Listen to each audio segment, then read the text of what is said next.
It really is. Hello, it is time to start the show. And I'm going to get started right after this.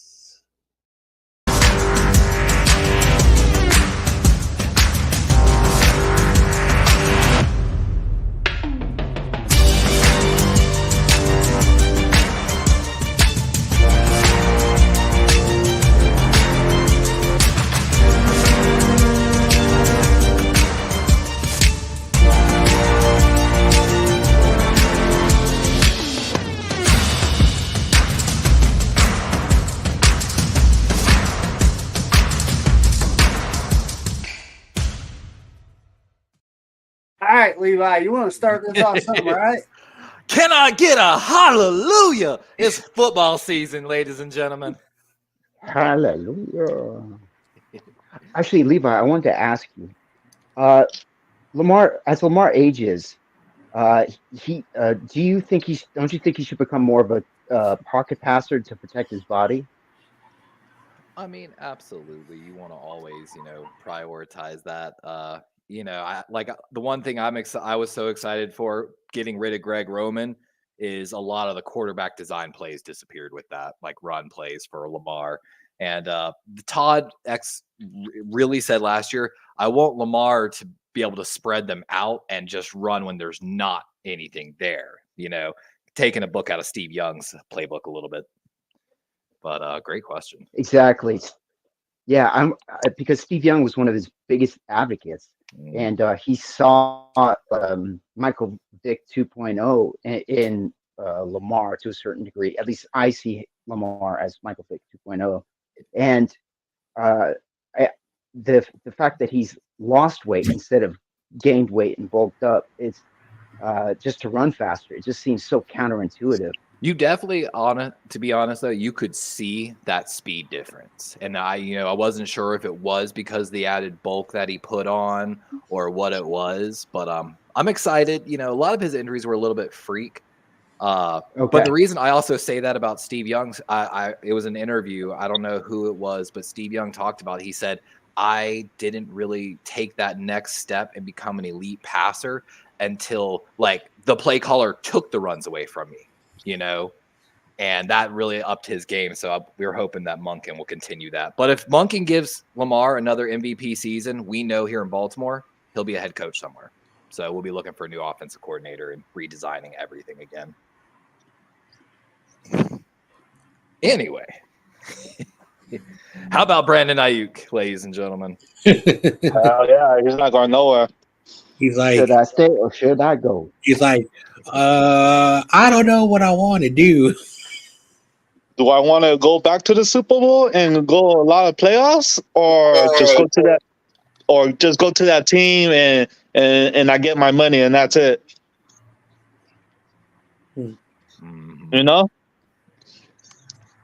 What's the official vote, guys? We got 4 49ers here. What's your official vote? Brandon Ayuk on this team past the trade deadline? Oh, yeah, he's staying. He's staying. He's not going nowhere. One trade, one stay. So we're entering week 2 of preseason, which means that week 1 is around the corner. That's why I gave by the trade deadline, giving you a little bit of wiggle room here. So if we go to the trade deadline, there's probably a 50-50 chance. But I think, in my opinion, that he wants to be paid by the Niners and not nobody else, because there has been several things that I've read the last 48 hours.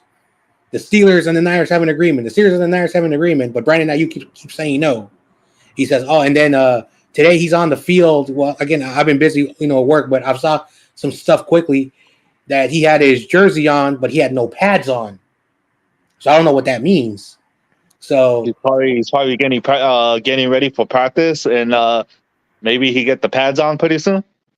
So hokey pokey, he put his left foot in. So basically, yeah.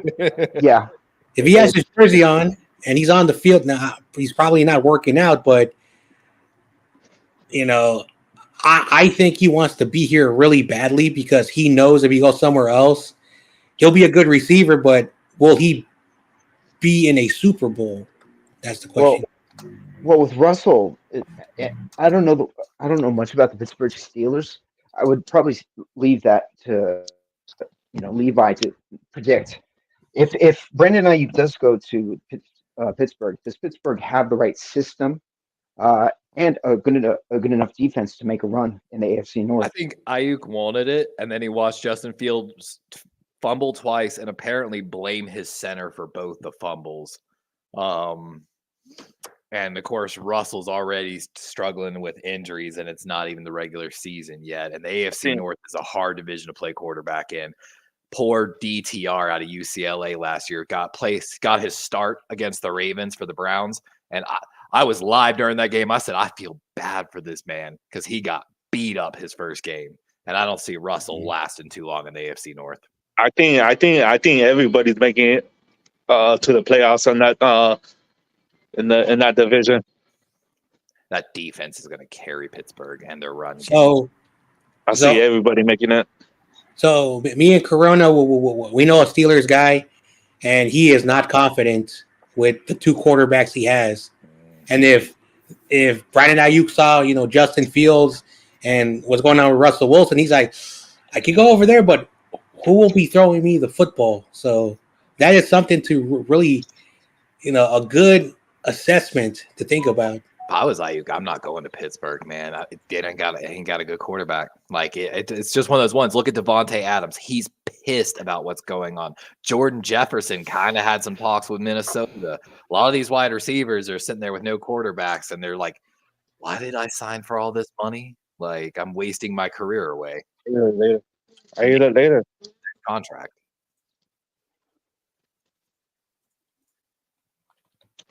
Well, I went to the doctor today, and the doctor said everything looks good. I know you're having that it's throbbing right now, and that's normal. You'll have to ask your Pittsburgh friend. Ask him if he's got any sightings of John Rice Plumlee. I believe, if I remember, he's the UCF quarterback. Spongy's backstage. So, what's going on in Ravens besides Lamar Jackson? What's going on over there? I mean, we had a couple scares. Kyle Hamilton sprained a knee. Nate Wiggins, our first-round pick, technically sprained his shoulder, which is, great to see. He went down after putting up a 90.3 coverage grade in that first game started. The real exciting thing for the Ravens was Andrew Voorhees, who we expected to be the left guard starter. If you don't recognize the name, he went down at the combine with an ACL injury. He was predicted to be somewhere fighting between the first and third guard spot. Baltimore came back in the 7th round to get him. So he got a red shirt year last year, 6'6", 320. USC, I'm sure y'all know all about him. Put up 38 reps at the combine on the bench, which was best at the combine that year. After his ACL tear, mind you. He did that after he tore his ACL. But he played all of the first game, looked great. We've actually been transitioning our right tackle, Daniel Falele, a project tackle. He played all game at right guard. 6'8", 380. He's a monster.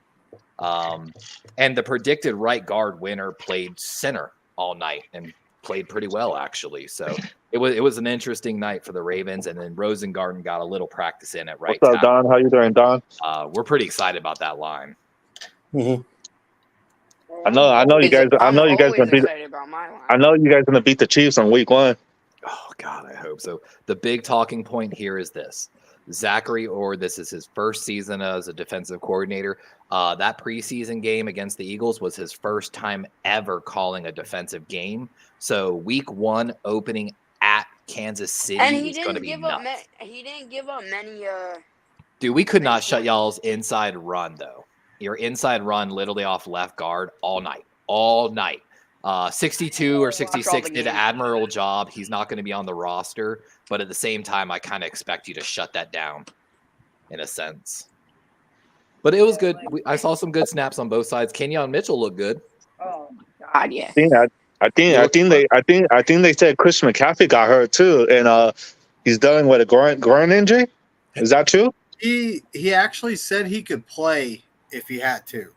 Oh, hell yeah. Being precautious, sitting him out. You know, he's the machine. He's offensive player of the year last year. And he's a guy. Sit his ass out. He's a He guy has where to be he doesn't need safe from to himself. necessarily do training camp because he comes right in the season really good no matter what. So I have a question for Spongy. Oh my God. Are you worried about your kicker? No, he missed one kick. I'm not worried about it. I'm sorry. Justin Tucker hit 68 today at camp. You know why he missed? You know why he missed, right, John Jay? Because Get 'em Kid prayed to the gods upstairs, and he missed. That was the chat. We got Dina, not Dina. Don. Don. She hasn't been around a minute. I gotta actually message her and see if she's interested in coming back. But she lives back. Solid. I went to the doctor today, McNina, and then the doctor said everything looks good. But it's normal. It's normal. It's throbbing. So you'll be doing them push-ups soon because you're. No, not yet. I got a couple more months. Spongy. Thing the doctor does not tell you to do. Oh my gosh! Look who's in the chat. So we got Jim Everett, the great, the most faithful of the faithful. We got hey Levi, he's up in here. Yeah, what's up, Levi? Daniel Perry Sports Interacted Highlights. Y'all should go check him out. He does a whole bunch of different wide variety of everything over there. Look at that banner. Tony, right? Yeah, you guys actually traded for Matthew Judon from the Patriots. Oh, damn. Shocking move. That was a shocking move when I saw it. It was a great that move. today. What happened is they made that move because Braylon Trice, their edge rusher out of the University of Washington, went down with injury. They were really excited about him. So without him, they really did need another edge rusher to stay competitive. And Judon's only costing them like $6 million. You know who I've really liked through camp so far? Who's that? Judon's only. It's something we've desperately needed the past few years. Jeremiah Trotter Jr. Oh yeah, well we know all about him because he played with Trenton Simpson at Clemson. Trotter was a great steal, honestly, in that draft. He's solid. He's gonna be basically starter to backup quality and with potential to. I think he's probably gonna start this year because I don't know who else we have. I could see that. N'Kobe Dean's gonna get hurt at some point. Y'all looking like geniuses though, moving Reddick. Oh my God! Yeah. So how many more weeks to week 1? Couple more. The Ravens game is on the 5th of next month. So what's that, like 3 weeks basically? 3 weeks. And Yeah. Green Bay and the Jets Friday. September Green 9th. Bay and the Eagles. Green Bay and the Eagles. Of course, I'm doing That's the Ravens first- Chiefs game. I'm covering the Green Bay Philly game. I'm also going to do LA versus Detroit on Sunday night as well. Boo. That's my 3. I got Detroit. And then Miami and Buffalo on Thursday night football. It's going to be a lot of good games to open the season. Oh, there's gonna be a lot of good games. I just hope somebody in the AFC can stop the three-peat. Just keep Mahomes out of the Super Bowl this year. We're trying, man. We're trying. Is the only team I think could do that? I think it's Joe Burrow because he did it once before, so I think he could do it again. I think Burrow is probably one of the only people who just can go in, hang his nuts on Mahomes, and just walk out. Because Brady. I think it's just us and the Bengals. The Bills didn't really do enough, in my opinion. I still really like the Bills. I mean Miami, but someone's gonna get hurt. I like the Bills and the Chargers because they're building around their wide receiver, their rookie receivers, who are all looking really, really good in camp. And that's for the how is Jerry Rice's son looking like in LA? good. He's looking great. He's looking good. Yeah, he's looking great. Like, You know what number he is? but here's the thing: Greg Roman's their offensive coordinator. How open are their routes going to be? Steve Smith Sr. literally called his route concepts less complicated than a high school team's. Here's the thing. You know what? You know what number? Oh, go ahead. He's not going to be there next year, so That's You know what number he's wearing? Jerry Rice's son. I have no idea. Oh, I'm not sure actually either. Levi Martin. No, apologies, I don't know. I know though, J.K. Dobbins, if he can stay healthy, he's gonna have a career year finally. And Lad McConkey. Oh my God. Steal. The thing is this. Well, it's funny. I was listening to Daniel Jeremiah before the draft talking about Lad a little bit, and he wasn't studying wide receivers. He was actually studying defensive backs. And when he was doing his defensive back study, he's like, man, this one guy from Georgia keeps getting these guys like constantly. And McConkey, great pick. Like, great pick where they got him to. Eckler's not on the Chargers no more. Just saying. He's on the Commanders. Oh, so we're still saying hi to the chat, folks. We got Rick Diaz, the resident fan from Chicago. We got Melissa in the building. What's up, Melissa? It's good, Izzy. Hey guys. Hey. Ron, it was really good to see you. Actually, Tommy, the link's actually on Twitter if you feel like joining tonight, buddy. It's not necessary, folks. It's all optional. I really don't think. Speaking of Izzy, here she is. What's good? Hi. How's everybody doing? Where is he? Oh, there he is. We got Kenny in the chat. What's going on, buddy? What up, Kenny? I'm great. Just thinking Got a about how Saturday much Night Fight show going on. I'm gonna be adding to the show. So, Kenny, if you're mad at anyone for the Ravens not stopping Mahomes, be mad at John Harbaugh for not yelling at his offensive coordinator. Brock 6 run Purdy's attempts. father. 6 run Brock attempts. Purdy's father, because I don't know if you saw that tweet, Levi. Oh yeah, the side by side. It's the hilarious. Side by side. Yeah. I reposted that earlier. You want to know who Jalen Hurts' father is? Brock Purdy.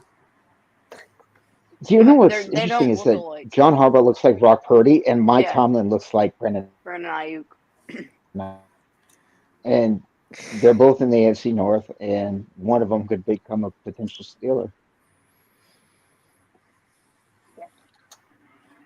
Actually, I made a mistake. I meant to say Debo is the Eagles' father.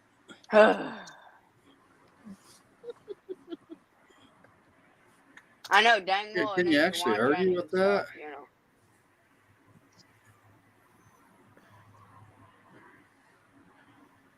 Yeah, one of the guys though for the Steelers, John Rice, blew me out of Central Florida. Really like some of the stat lines I saw again on him. He's got an offer from the Steelers, undrafted rookie free agent. The Steelers have had some guys come out of nowhere, you know, but I heard Kyle Allen's been looking pretty good in camp for them. Hey guys, what are your thoughts on the Vikings? Oh, that's heartbreaking. Heartbreaking. So are we going to end up with another like Arizona Cardinal type of situation where they pick Josh Rosen, then they realized, okay, he's not what we need. They suck. They get the first overall pick. They pick Kyler Murray. You know, are we going to end up with that kind of situation in Minnesota? It's a possibility. It's a possibility. No, I don't think so because it's not necessarily that JJ sucks. He's hurt. He was doing well in camp. Besides maybe he threw some lasers out there, like darts. I know it doesn't matter how skilled guys like JJ and Caleb are. The problem is that guys like them haven't learned to protect themselves. The NFL Also, is much more TJ physical. They're going to get beat up much more. Hey, what's the update on Mark Andrews? Mark supposedly all fine. After the if you don't know, guys, Mark Andrews was supposedly involved in an accident early this morning on his way to the Ravens facility. Supposedly he's all fine. He was still there afterwards. But it was like one of those scary moments. And I'm telling you, I've actually been, up there at Owen Mills, and some of those back roads, man, there's so much vegetation that you can't see around these turns, and I'm telling you. But he got rear-ended apparently. Maybe he's fine. Besides having to pay that insurance. Yeah, he's probably got a little bit of whiplash. That's definitely gonna be, always takes a day before that hits. Gotta say what's good to Chad Schrader, and yes, Brendan, my Ayuk is making all our brains hurt at this point. Yeah, tell me about it. Is it really Brendan Yeah, Ayuk what in kind his of accident contract? was it? Was it like a car accident? Was he catching an Uber? Was he riding a scooter? What was it? He was on the way to camp, this morning, and apparently someone just rear-ended him. So nothing too big, But like I say, he's gonna have some whiplash probably tomorrow. They're gonna give him some painkillers. He'll be all right. Isaiah Likely has been lighting up camp so hard that some Raven fans have been talking about trading Mark Andrews. But I'm just excited for the potential. Who do you have behind Isaiah Likely? Charlie Kolar, our third. We took him in the same draft as Isaiah Likely, actually. Big old 6'7" Iowa guy. But he was injured his rookie year, so he basically got a red shirt. Not bad, he's not great, but he's like a good solid 2 to 3 tight end. I wouldn't do it just yet, but Isaiah Likely does give you a lot of versatility in your formation. It's definitely a thing, but not many teams right now, at least that aren't rebuilding, need a tight end. Mm-hmm. I just love him. He's one of my CCU boys, Chanticleer Nation, Teal Nation. Shout out. Let me see who we also lost to injuries already. IR. My team hasn't had many injuries. So. Ooh, the New England Patriots lost Jake Andrews, their center. We lost 2 defensive linemen, Drake Jackson and Kalia Davis, who actually looked pretty good against Tennessee Titans and their starters. He has to have surgery, on his knee. He had surgery to remove a floating object in his knee. That's kind of wow, gross, don't it? It's a bone spur that broke off, and then it's kind of floating around in the joint. It creates a lot of pain and just discomfort. Yeah, that sucks. Mm-hmm. Yeah, so you got that done. He'll be out. It's an estimated half the season. We'll might need him by then at this rate of injury. And it's not just us. There's injuries going on all over the place. JJ McCarthy, the Vikings, he's done for the year already. That's all bad. Full sand area in Minnesota. They also there's reports that they're looking to get Derek Carr. Who? So in New Orleans has actually been pretty happy with Spencer Rattler, the quarterback at USC in camp. They really like what they've seen. I don't know if y'all saw the interview with Cam Jordan. Cam Jordan they asked him on camera, is there anyone that's really made you excited in camp? And he literally was looking at that lady nah, basically it was such a slide. There ain't nothing going on here. We are not going to be competitive against, teams like the Falcons, possibly the Carolina. I saw that. And we'll see, right? We played Spencer Rattler in our first preseason game.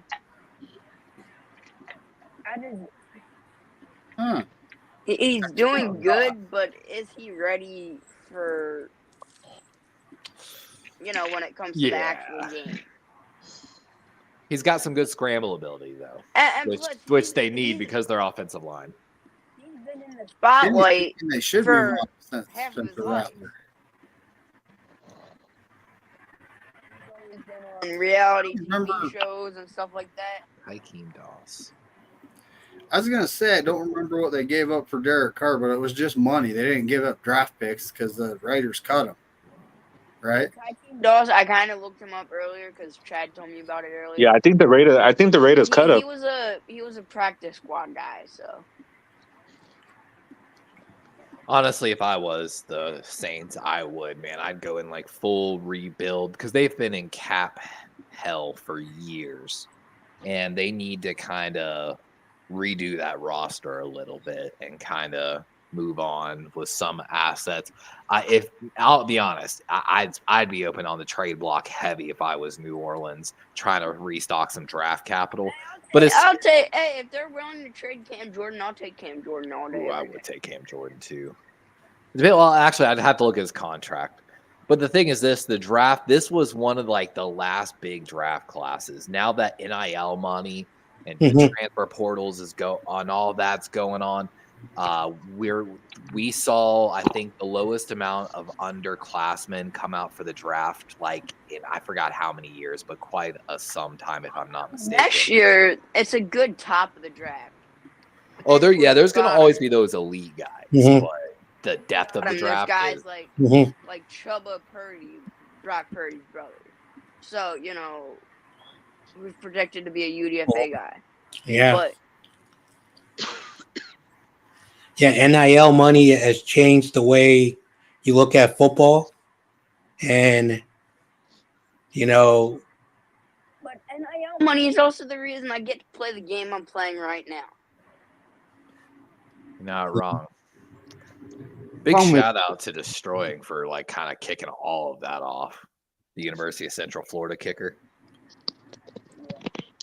Well, doesn't it set a bad precedent because players are played?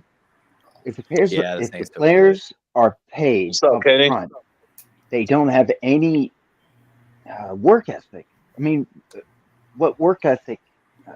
Michael Jordan made a quote on Oprah a long time ago.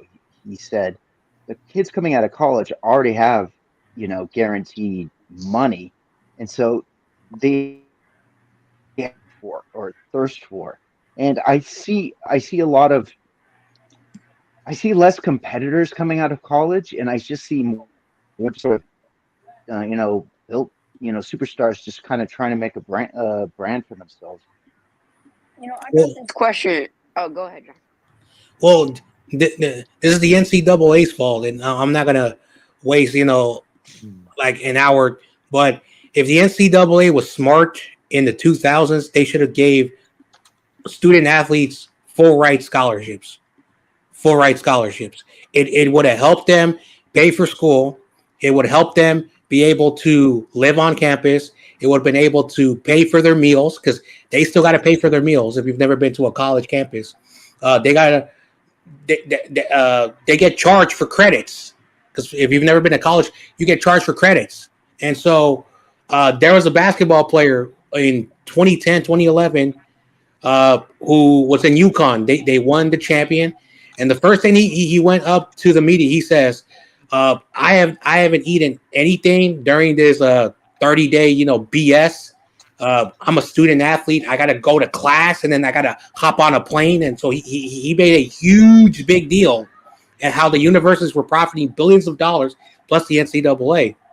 And so so many stupid people who don't know sports started to write laws and pay your athletes.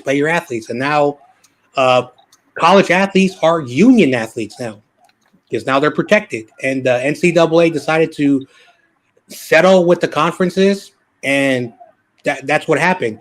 And it's the university's fault, not the players, because people forget college football. You are a student who gets to play sports, and so they're not immune to be just doing sports. They got to still go to class, and so there's always that silver lining. The players are getting compensated, but they're still college players. Now they have to fill out W-2s and all that bull stuff. Again, I'm not going to bore everyone.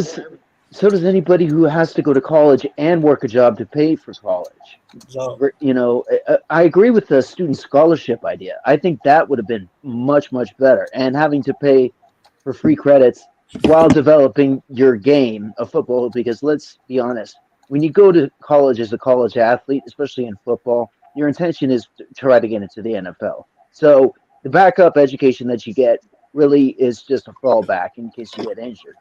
The problem is those guys usually get like C's and B's, right? Except if you're like a Richard Sherman who he's just smart as a whip. They get anything And so it they just, can get by with. like I'm saying, it NCAA has put forth has created less competitive players coming out of college.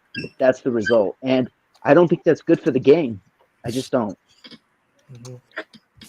So it's difficult. It's a complex topic which I know very familiar, and you know, Spike Lee. You know, like the only reason why his name is big on college sports is because Spike Lee was a huge proponent to push for college sports to be professionalized, and and that's why his name. When you hear Spike Lee, besides all the stuff he's done, Spike Lee is a huge person who went on news networks trying to promote, and so he was one of those big prominent names.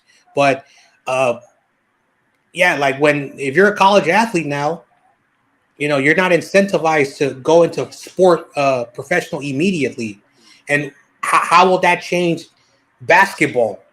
How would that change basketball now? Because basketball, that system is stupid. The one and done. Technically, they don't even go to college. They enroll, they drop out, then they play spring basketball, and then boom. Technically, many of the one and done players are high school players because they don't have no college credit, and that's why the league has been pushing. You need to spend 2 years in college with 2 years of educational experience and be drafted, after your sophomore season.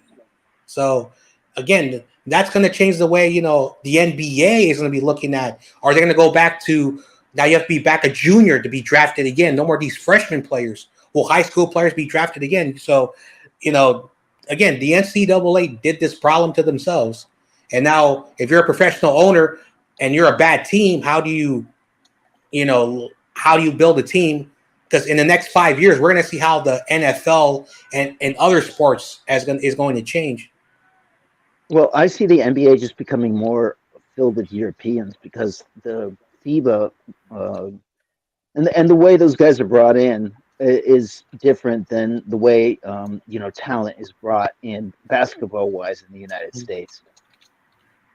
I mean, look, LeBron James just drafted his son to the Lakers, for God's sake. Mm-hmm. The NBA is not in a good state right now. Yeah. In my opinion. Also, I am not a big fan of Ball.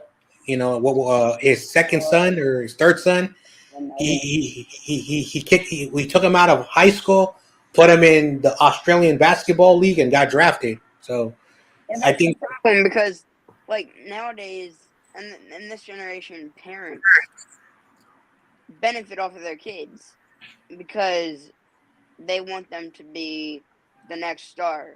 Like the Ball family ran a shoe brand, Triple B, whatever. That caused their son, Lonzo, to basically lose his career. He's still playing, he's still getting money, but he's not what he used to be. Because of those shoes, you can say they ruined his career. What, like, if Ball, like he intended, like he tried to get all three sons to play for the Lakers. That's what he tried to do, and when that didn't happen, he decided to take his interest elsewhere. But at the end of the day, like that Colin Cowherd interview was the most funniest interview, telling his co-host to shut up and all that, and talking about how he murdered Michael Jordan and the guy's weird. Again, I'm not saying he's a bad dude. That was just the weirdest thing. That was a red flag. And then he went to that wrestling, and then they had to get a wrestler to change up the script because the father went off whatever McMahon was trying to do, and so they're like, "Hey, yo, if you want to goof around and do whatever you want," but then they try to go back to the wrestling. But it was hilarious how that guy. And then after, I don't know if he's ever been relevant after that, but that's all I remember about that dude. He comes up in the media ever so often when they talk about people like LaMelo and Lonzo and even LiAngelo, who absolutely ruin his career by going to China and stealing a bunch of stuff from designer stores and stuff like that. I think that's what it was. Mhm. Yep. We'll see what happens in the next 5 years. This is a football channel, like Corey Davis says. Oh, and because it is a football channel, Debo still owns the Eagles. But I have this question real quick, just because, scrolling through Twitter, you see this stuff. This guy reported that he had gotten a text and the Cowboys are about to do something big. Are they finally going to extend some players? Like, Right, Jerry are they Jones gonna- going senile are down they there in gonna- Dallas? are they gonna- Like, who are they cares gonna about the sign- Cowboys? I'm just saying, because this brings up a good idea. What do you think somebody like Micah Parsons would go for in a trade? 3 first round picks. Micah's lost trade value in my eyes since he started going on podcast and talking crazy. Yes. Yes. So, he can't back his shit up. CJ Stroud's rising even higher. Yeah. And he can also trash talk him. So, like, we all can agree, like the Micah Parsons, what he's worth, what he wants, what kind of value. I think common sense can dictate he's not worth as much as we think, but there will be a desperate team, and I've seen this, that will be saying, "Hey, yo, we'll give you some first round picks. We really like him." So, I mean, look at what Hassan Reddick went for. Look at what Matthew Judon just went for. You got to think about it. They're, I'd say, a tier or two below Micah, just by play. You can say he's one of the best at his position. I got a real deep question here for everybody. I Is feel Brent like Ayuk going to get traded? Who knows? it's actually related to you, Spongy, a lot. I think the Commanders might be a dark horse in your division. Why does everyone keep saying that? I've been saying that too. Thank you. They made I've been so saying many that. good moves. I was a fan of Jaden Daniels before the draft. Like, can we talk about it a little bit here? So, of course, we got Jaden Daniels, QB1, easy. Brian Robinson Jr. at running back with Austin Eckler, not bad. Wide receivers, though, Jahan Dotson needs to step up. Luke McCaffrey, y'all know all about Luke McCaffrey. And Terry McLaurin, kind of actually number one. Zach Ertz signing. Ben Sinnott, one of my draft guys, looked absolutely Is Diami Brown dominating. still with the Commanders? Yeah, but yes, he is actually. Big. He's slotted in behind Terry McLaurin. And, of course, they also have Brian Pringle, really fast wide receiver. They might need a little more. But their defense, pretty solid as well. Especially with the defensive head coach. Jeremy Chin, Michael Davis, and they got Mike Sainer still, their rookie out of Michigan. He's slotted to be their starting nickelback. Bobby Rynder. Don't y'all know Clellan Farrell as well? Mm-hmm. He's starting defensive end. Jerzar Newton. They got a lot of depth. When did Jeremy Chin become a Commander? I believe that was one of their free agent signings. As well as Bobby Wagner. They brought in Frank Louvu as well. Dante Fowler Jr. Emmanuel Forbes, their first round pick, is a backup on the depth chart right now, and it's not because first round pick last year. I just want to bring something up because, of course, this is my division. Yep. When they started making moves, they made a lot of moves, and so did the Giants. I think both teams are going to be at the top of this division in 5 to 10 years. Especially a team like the Giants, who picked up a lot of future guys. But with the Commanders, they picked up, middle-aged to old. I'm talking about Bobby Wagner. Bobby Wagner old. This team is looking at it, it's a win-now team. It is. Next 2-3 years is their window, because a lot of these guys are going to start to be off of their contracts. Of course, I really like Jaden Daniels coming out of the draft. Didn't know how he would pan out with the Commanders. Looking at training camp so far, he's been amazing. I can't. Drake May was such a reach. Such a reach. I can't fear them this year. I can most definitely see them next year though, and the year after that.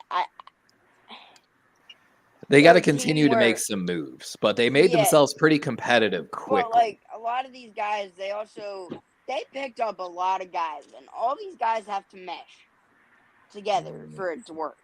That's so true, though. I'll be honest, I got no faith in the Giants. I'm sorry to every Giants guy.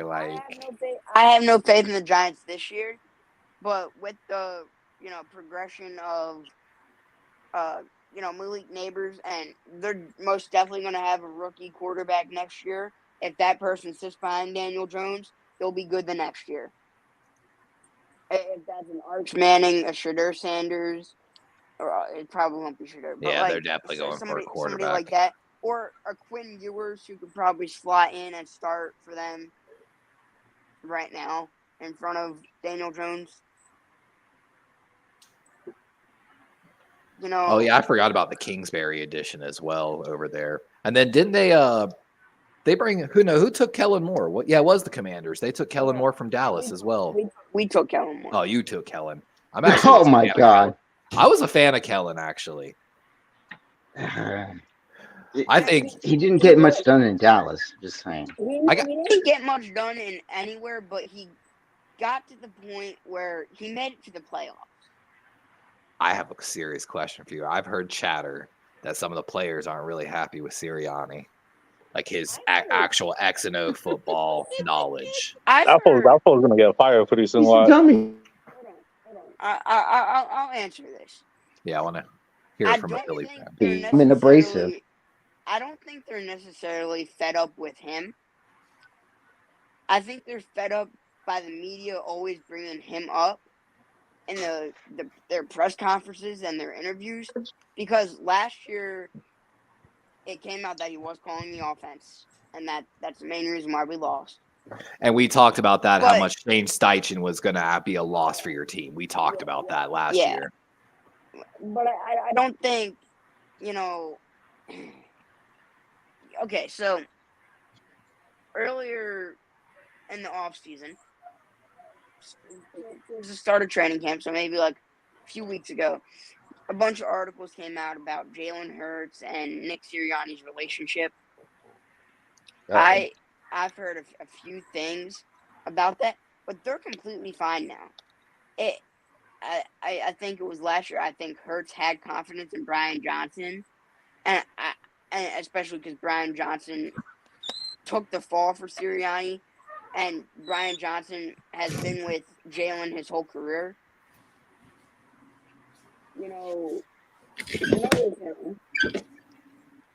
Devontae Smith, when he had just gotten out of practice, he had an interview with local media and stuff, and they were like, "Oh, what's the relationship between Jalen Hurts and Nick Sirianni?" Like, that's all that this media brings up, and I think the players are sick of it. And I don't think they're necessarily mad at Sirianni though. But if you do want to send me those reports that you saw, please send them to me, because I guess they're not coming through my timeline. Oh, I forgot. Did y'all see Jordan Addison got carted off the field at Vikings training camp with a leg injury as well? So to make things worse for the Vikings. Well, he was going to get suspended anyway, wasn't he? Like 3 games, I think. Was he? Not sure. I think it was 3 games. He had the off the field issues. Speak of suspensions. Whole wide receiver draft class. Speak of suspensions. I want to bring this up real quick, and it made me really mad. I hope this is Rasheed. It is. Rasheed Rice. This is garbage. Garbage. He this piece of garbage went out there. Did he kill anybody? I forget. I don't think he killed. Did he kill someone? Did someone die from it? Either way, it was a really bad accident. It was a really bad crash. If he would have stayed there, I would have been completely fine if he cooperated. I would have been fine if he. I wouldn't have been fine with it, but it would have been better if he stayed on the scene.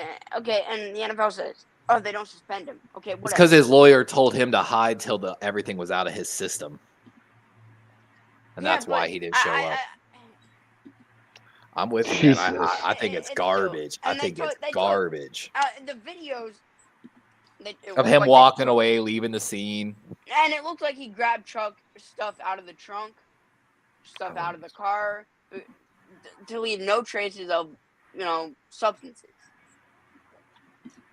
Supposedly the NFL is not going to be suspending him, and that's why Spongy is got some feeling, which I agree with. And you look at last year, they had a whole bunch of suspensions.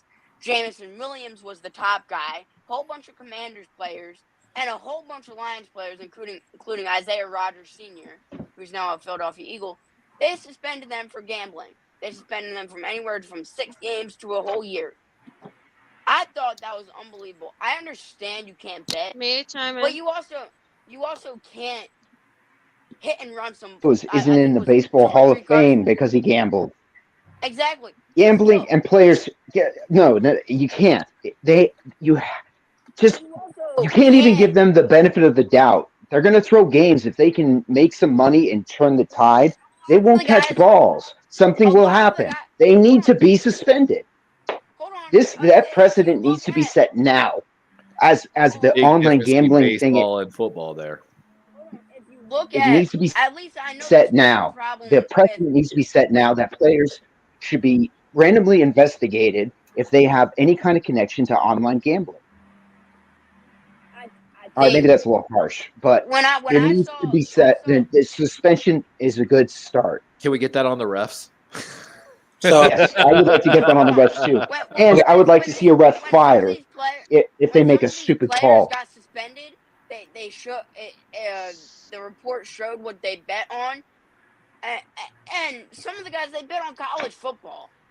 So, like, I understand you still can't do that, but they wouldn't in any way be throwing the game.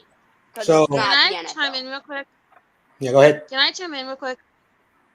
This is not the first time the Kansas City Chiefs have gotten away with something like this. Do you guys remember a couple of years ago, Andy Reid was in the Super Bowl. His son was an assistant coach, and his son had a second violent DUI that killed someone. And the league still didn't want to do anything about it. And it was the Super Bowl weekend, so it was like a big deal. Guys, do you remember when an NFL and they tried to even let him be part of the Super Bowl? Like, this is what the Kansas City Chiefs are. They are the new Patriots. They're going to get away with every absolute thing until absolutely necessary to punish them. Of course.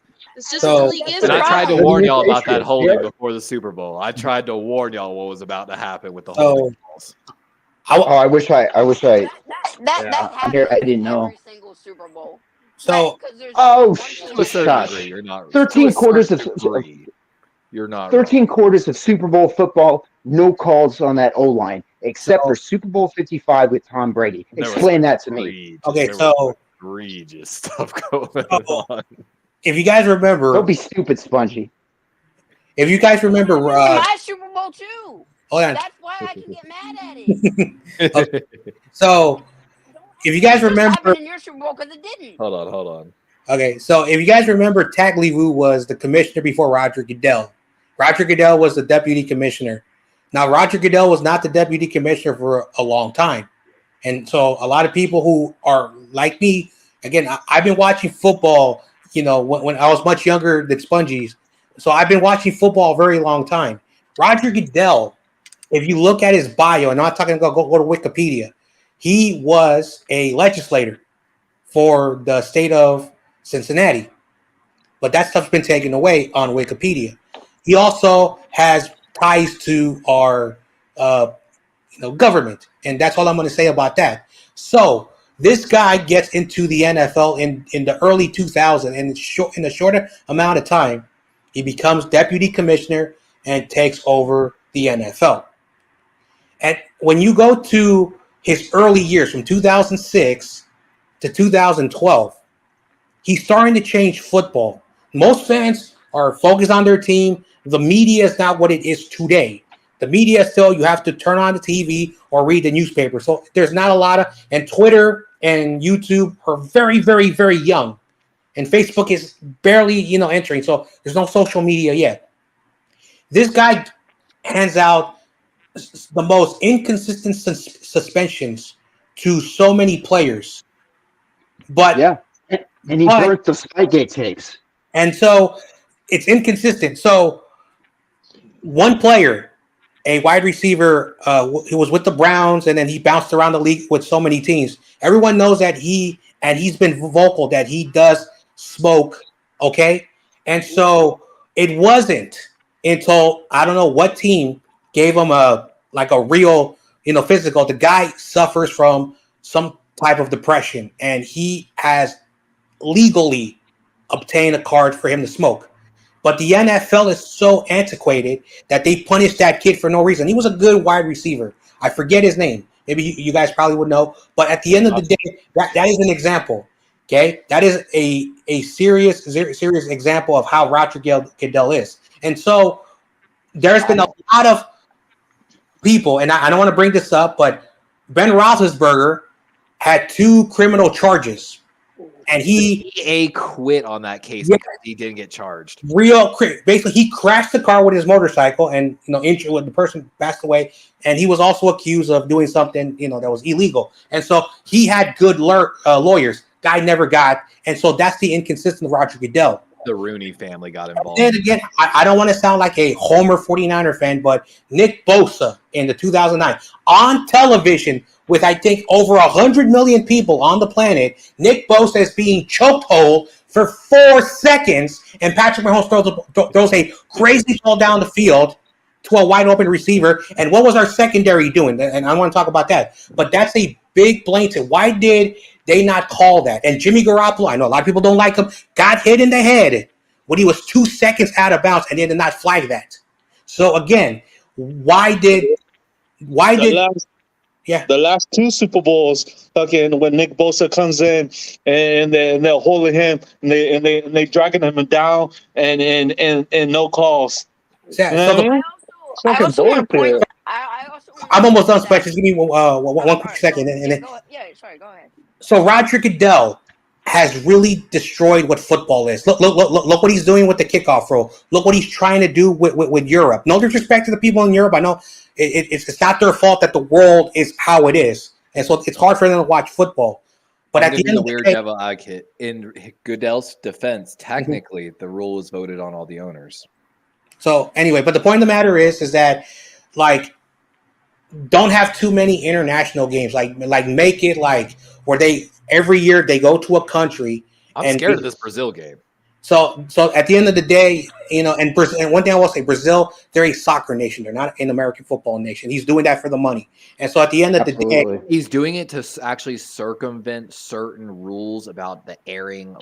Like there's actually a rule that he's circumventing using an international game to have a game on Friday to test ratings, to probably sell another deal to some other market, like they did to YouTube, basically. So that's what I have to say about why are they having those 2 teams? Why they can't have maybe someone was like, they like green down there. Oh yeah, because the flag, huh? No, but also I don't want you to criticize those 2 teams. Maybe I understand one of them's my team, but both of those teams are really good. They are really good teams. It's going to be a really good game. That's a playoff game. Spongy and yeah. That's a better game than London. I think Jordan Love's gonna step down a little bit this year because he got paid. You know what happened? You know what happens when people get paid, right? They step down. They don't play that hard because they already got paid. I got a 49er question actually. How has Pearsall and Cowling looked? Pearsall's had a lot of injuries. Cowling's actually looked pretty good when he got back on the field from his hammy.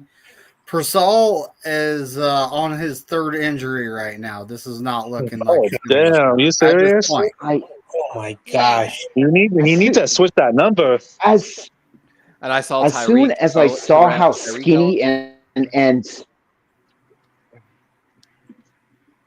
he just needs to switch. He just needs to switch that number. Look what happened to Jalen Hurd. He had the same number, and he didn't see the field. Now, I did not like the Pearsall pick because he was at best. If you go by PFF, they were the only draft projector that he was between 45 and 70. That was his range where he was going to be drafted.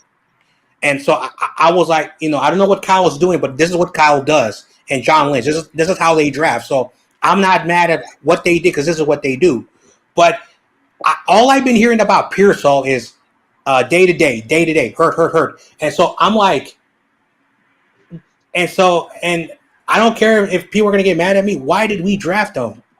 It made no sense. We didn't really need him. We had so many other. I'm not saying that we're going to lose Brandon Ayuk. Anything can happen, but we had so many wide receivers that we're good in the depth chart as our starter unit. Even if Ayuk comes back, I think Jennings, if Debo and Ayuk, I think Jennings will be the number one guy in my opinion. He's that good. I saw him in Tennessee. It's just that he's number 3 on the depth chart. And when you look at the depth that we have so much depth, and that's why it didn't make any sense.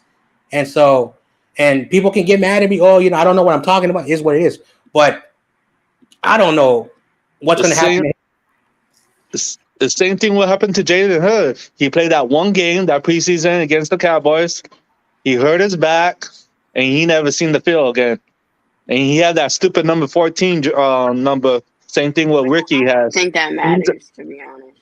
Well, now Ricky Purcell, I don't know his injury history prior to joining us, but it seems like we went with players that were known to be healthy, and most of those players aren't hurt. Ricky Purcell at this point is, I'm not going to say he's injury prone because, what is going on here? Is he trying really hard to get his NFL body and pushing himself too hard? And this is why he's getting injured? That's what he's probably doing. So I've got his stats up here. 3 years, of course, at the University of Florida. 12 games last year, 13 games 2022, 13 games in 2021. He's played basically just short of 300 snaps every season, and last year playing up to 460. So, that seems pretty healthy. Did he have any injuries in college? So I think I'm the only person who can actually say this. Like when he was with Arizona, he was nothing special.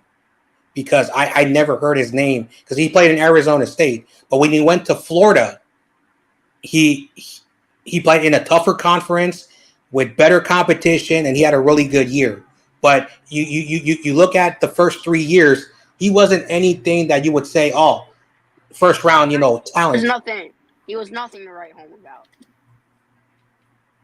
He showed really good toughness, great route running. They had him actually a little bit likened to Julian Edelman style wide receiver out of the slot. Oh, damn. So that was one of his comparisons. But, I want to, bring this up. Like, you guys were talking about the Super Bowl earlier and the holding calls that weren't called. It wasn't just you guys. And I don't know if any of you guys realize at any Super Bowl that a team like the Chiefs or the Patriots are in, they get the benefit of the doubt on calls. And, from my Super Bowl, there were a lot of non-holding calls called, but they were called on the Eagles. But also, other calls like, defensive pass interference or holding that were called on us that were so ticky-tacky that would not get called on the Chiefs, and it cost us the game. And I'm not even going to bring up the field. That's all Roger Goodell, and both teams had to deal with it, so I can't be mad about that anymore. But the refs, I can still be mad at. Even that, I know. Even that last play when the Eagles got that flag in the end zone, that was a bad call. They should not even. The problem is with that call, I was referring to that. I didn't really want to act like I was complaining about that. But, I'm going to say it now. That call, if the Chiefs did that to our wide receiver, that would not be called. Respectfully. Yep. That is so ticky-tacky. You cannot call that unless you are calling the whole game like that. And the fact that cost the team the Super Bowl, it is just beyond me. So, again, the NFL, they changed the rules, but if you guys remember the bump rule, where a receiver and a corner can be bumping each other from 0 to basically the line of scrimmage in 4 yards. That was going to be a short pass because I think they were like very close to the end zone. And so we all know if you grab the receiver, you put your hands on them, whatever, the referees are going to call that. So by rule, it was a flag because you're putting your hands on. But if that was that 4 to 5 yard bump and where basically the ball was thrown, was the ball catchable? No, it wasn't. But because he grabbed them and they were past the 5 yard bump, they threw it. So that's what Brady took advantage of that. The He NFL even saw like the tangle up. He just throw the ball in that direction. I know, and basically the NFL, that's how they're going to justify it. I understand he did grab him, but towards the end, he was able to go get that ball, and he didn't even make an attempt at it. So that's what really made me mad. I'll be honest, Joe Flacco in our Super Bowl run kind of took advantage of that as well. Man, he launched some deep ones, and the receivers knew. Odell got us a couple last year because a smart wide receiver looks to get that flag sometimes. And so if the Eagles and Chiefs game was played in, I think, 2010, which is basically you can put that line right there once the NFL started to call more penalties on the defense. Even Richard Sherman said it many times that if an offensive team does a penalty, it's 5 yards. But if a defense, it's automatic first down. So you see the bias. So if you play that game in 2010, that's not a flag. But because it's the new NFL, that's the rule. You know, it's one good new but I one would just rule like I agree to with. see what they the would have push-out done rule. if that was the Chiefs who had done Bringing that play. back for the you know what I defense mean? was huge. That's I would just like to see, and you probably can find a play in that Super Bowl and other Super Bowls where the Chiefs grabbed onto a receiver. You probably can find that. Mm-hmm. If I'm being brutally honest with you. Now, another thing, you know how when they passed the ball to George Kittle and Kyle came out and he told the referee, call it both ways. Oh, I don't know what have to do, but yet that's not going to happen. Yeah, so basically in 2019, George Kittle has his arm and he's not even, basically he's on the outside. So basically there's last year too. So he basically is trying to get the ball and his hand is extended, and also the defenders also they're both holding. And for whatever the reason, that would have been called on the defense because both, or it would have been left. That would have gave the Niners an opportunity to maybe have 3 opportunities to take 3 shots in the end zone before they would have kicked the field goal. Unfortunately, the George Kittle was called for pass interference, offensive pass interference. But when you watch the replay, and again, I'm not trying to say that we were robbed. We lost the game. We should have done better at the end. We should have played. Again, when there were 7 minutes on the clock and I was watching that game, I said, something's going to happen, and something did happen. How did I know that? I've been watching football. I watched Travis Kelce punch one of our guys and then get a flag thrown in his direction and literally laugh with the ref right there in his face. And yeah. Like that, And, dude, they got away with murder in that playoff run. Yeah, I'm done with But we ran I've 6 seen, times. Some other things with I've seen a lot of plays against, where they go against the team playing the Niners too. I have, and I'll admit that. Some even being with my team. But that whole staff and player thing. I'm not going to say the names of those people anymore. But the fact that something similar happened the week after and nobody brought it up, that also still makes me mad a little bit because I guess I'm the only one that saw it. I actually designed a play, guys, to help prevent this and win the 49ers, the Eagles, and the Ravens that game when this happens against KC. So when that game starts getting called and your coach comes out and says, you got to call this both ways, you have to audible to the longest yard play. I'm sorry. Shout out to Adam Sandler. You just square peg the ref in the nuts. As hard as you can, rifle that thing. I'm sorry, I can't expect. And then go give him the pat on the back. I can't expect We gonna call this fair? to be called against the Chiefs I You can't, don't understand the movie especially in this reference. generation, or this, this season, these past few seasons, when they've been the most marketable team you can say in the whole NFL, just like how the Patriots were. There's going to be another one of those teams soon. When I got a Patrick good one to shift the Mahomes is conversation gone. here. How do we feel about there's two teams that are looking for stadium deals? KC's looking for a new stadium deal, threatened to move. Even they've got like 3 or 4 years left on their deal, I think. And the Browns are apparently wanting to add a dome to their stadium, which would completely change football in Cleveland and the AFC North. And supposedly, if they don't, they're thinking about moving their stadium as well. They've got about 3 or 4 years left. So 4 years, man, we might see a big change. And a lot of this money comes from taxpayers. Mm-hmm. And AFC North deserves to be played outside. Those are hardcore all weather teams, and I like that because you don't. That's the only place that you're going to see that kind of football played. So putting domes in, especially like the Vikings have, is just they wonder why they lose so often, and it's because when playoff time comes, they're not built tough. yes. And what makes you tough is the elements.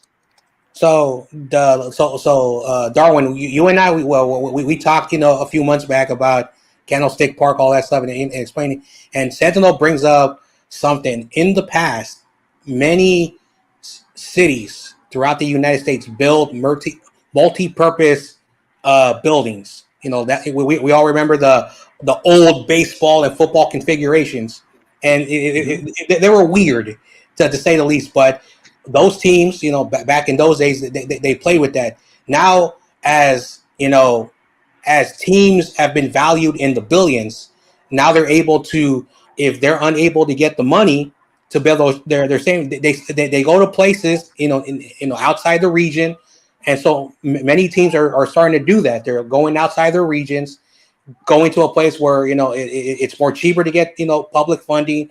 It's more easier to get more money, and that's why Candlestick is not there. Levi's is over there, and I get it. Logistically, as a taxpayer, you don't want to pay for a stadium. As a fan, it's different. I wish they would have figured out something. So the Kansas City situation, I'm so glad.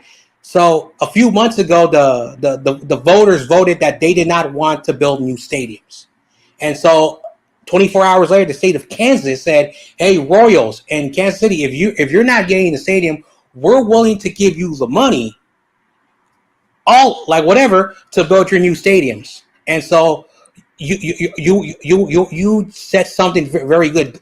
We're going to start seeing a lot of teams either move further out from their region, into the suburbs. I don't want to, say it, that way, because more people are moving out from big cities, and teams are also moving out there. So there could be more relocations. There also could be more, leaving your region to another place. One example, I know this is a football stream, Atlanta. They don't play in Atlanta no more. They don't play in Atlanta County. Shout out, though. They got the lowest prices concessions in the entire NFL. I don't know if y'all have seen like the pictures, what you can get for $20 at their stadium. Mwah. Shout out to them. Yep, that's about it. No, I might just deal with the humidity if it's cheap. Didn't the Bears just announce that they were making a dome stadium just outside of Chicago? Man, no more tearing down Soldier Field. What? No, you can't do that. Papa Bear Hollis, come on, that's historic. That's like tearing down Lambeau almost. Right? Like, yes. Or Candlestick. Yeah. Well, didn't Lambeau get actually in trouble a couple of years ago when they made the addition onto Lambeau because they said that you couldn't mess with that field, but they had to add in like the luxury boxes and stuff? I'm not sure. Green Bay is such an interesting thing because there is no team owner. No, they got a CEO. Yeah, stock and a board with CEO, and like it's so interesting, like that whole experiment. Well, if it's voted by the people and the people own the team, then they can appoint, kind of a governing person to, run the thing. I think I told some of y'all this. I actually went to the very last game of the Pittsburgh Pirates at Three Rivers Stadium. Got to run the base when I was a kid. Hell yeah. Historic stadium. Mm-hmm. And that's why they can't win nothing. I ran the Angels bases a couple of times when I was a kid. Oh man, that Angels is like classic. Because what movie was they had the Angel in the outfield. Yep. Yeah.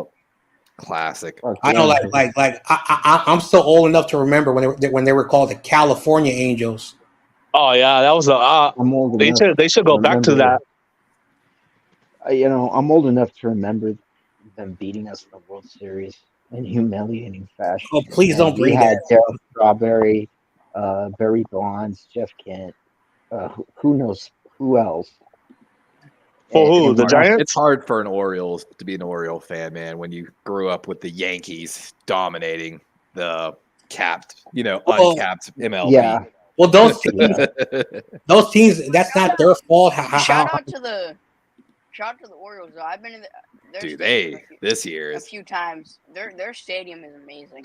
Oh nice. My gosh. Yeah. The only downside is it shares parking with M&T Bank. So I didn't have to deal with that. So it's a beautiful and wait, I went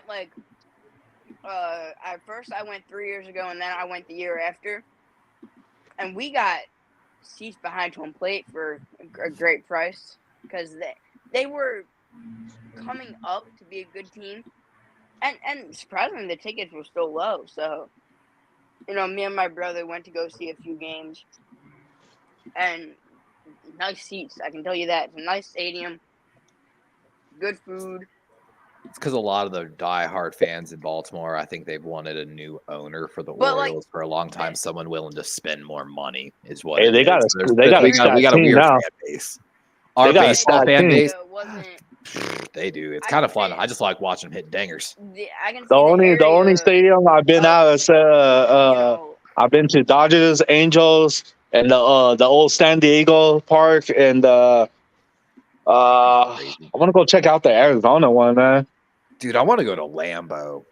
The Ravens. I want to go check out the Giants stadium too. At Lambeau. Wait, hold on. Do you want to become now a San Francisco Giants fan? Nah, I just want to check out the stadium. Okay. You gotta say what's up to Anshul for what's up, buddy? Media and What's Crazy up, Juice. What's good? Hey, shout out to Joe Stevens. I heard his birthday is today. Oh, I didn't know his birthday. Oh, Happy birthday, Joe. Yeah. Happy birthday. They signed Connor Williams, I think, from Miami, if I'm not mistaken, the center. That's a great signing. The only problem I had, which I didn't drive, so I really shouldn't have a problem with it, but even in Philadelphia, and even when I went to Cleveland and when I went to the Baltimore Stadium, the surrounding area was not good. No shit, Sherlock. Welcome to 2024. I'm a 6'3" man. Baltimore makes me feel uncomfortable. Shit, yeah. You ever been to that stadium or Levi? Walking around San Francisco. I drove 19 hours to go to the M&T Bank practice. They hold one practice a year at M&T Bank Stadium for training camp. I drove 19 hours from Florida to go to that. Got second-degree burns. Ended up being like a 24-hour drive back, stopping in Myrtle Beach, South Carolina. It was brutal, and I loved every second of it. So, hey, I mean, just because it might be the most recent stadium I visited, but Cleveland. Cleveland's a different feel, man. Like I've been their training facilities over there in Berea, Ohio. I've been all around there. I walked from Berea, Ohio to the Cleveland airport when I was a kid. I had gotten an Airbnb down there, and I went to a few streams in that Airbnb, and it was the area that Airbnb was in. No wonder it was so cheap. So Levi, I want to ask you a question because my former employer, he went on to do like a convention in the city of Baltimore, and so he went to downtown. He went to downtown Baltimore, where you got all the sky rises, all the big buildings, downtown around the bay. And then he wanted to go into the city, and he drove into the city, and he showed me videos, and he's like, wow, it is true, like Detroit. I mean, not Detroit, Baltimore. It's just like those movies. It's not it's not glamour. It's not glamour. So I don't know if you know anything about that. It kind of be like that. I once went to a EDM festival, the Moonrise Festival, held at Pimlico Racetrack in Baltimore. And it's from like noon to midnight, a 12-hour little festival for like 2 days, if I remember right. You can find pictures of me running around with that jersey on and my sunglasses, having a crazy time. But when we left Pimlico Racetrack at midnight, it put us through the city. And like I'm telling you, man, I'm a big dude. I legit had my windows rolled up. It was exactly like you're talking about. Like, and shout out to Allentown, Pennsylvania, an old steel town, kind of like that. I saw a 7-year-old pull up his shirt and show us his strap one time. Whoa! The music we were listening to. Under 10 years old, 100%. Like we were just driving. I was there for work. My coworker was driving me to somewhere to get food. We were going through the hood. I forgot what he was listening to, some like poppy song going through the hood, and the kid yelled something at him. He kind of yelled something back. The kid lifted the shirt, showed the strap. I said, "Bro, don't wrong side of town." Yeah. Ooh, yeah.